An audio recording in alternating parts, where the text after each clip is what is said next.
हे मित्रांनो तुम्हाला नमस्कार करतो. ओम श्री गणेश देवताय नमः. ओम श्री कुलदेवताय नमः. ओम श्री गुरुदेवताय नमः. ओम सर्व श्री इष्टलिंग देवताय नमो नमः. शिवशानात मित्रांनो, मी कडाप्पा परत एकदा आपल्या समोर हजर आहे. माझ्या धर्मकरम चॅनलमध्ये आपले सहर्ष स्वागत करीत आहे.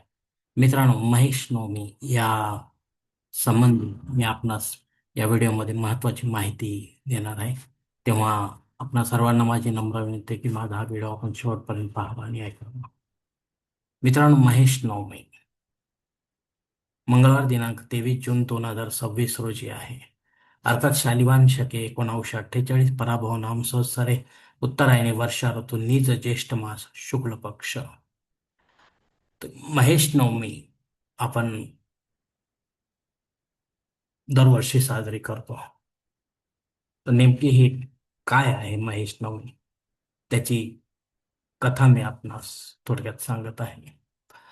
पौराणिक मान्यतेनुसार प्राचीन काळी माहेश्वरी समाजाचे पूर्वज क्षत्रिय वंशांचे होते.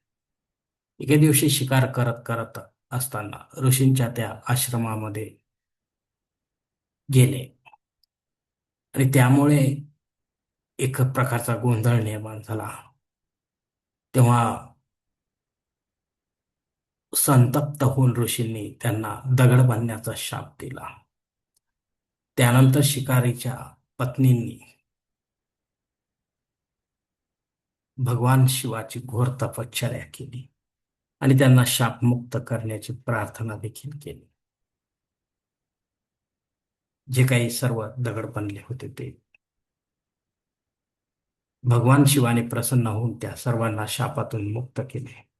मात्र त्या बदल्यात त्यांनी शिकारीचा मार्ग सोडून व्यापार स्वीकारण्याची अट घातली. अर्थात वैश्य धर्म त्यांनी स्वीकारावा असे त्यांचे म्हणणे पडले. शुभ होते. भगवान महेशाने शिव या समाजाला स्वतःचे नाव दिले महेश आणि माहेश्वरी अशी ओळख दिली. त्यामुळे या दिवसाला माहेश्वरी समाजाचा उत्पत्ती दिवस मानले आहे.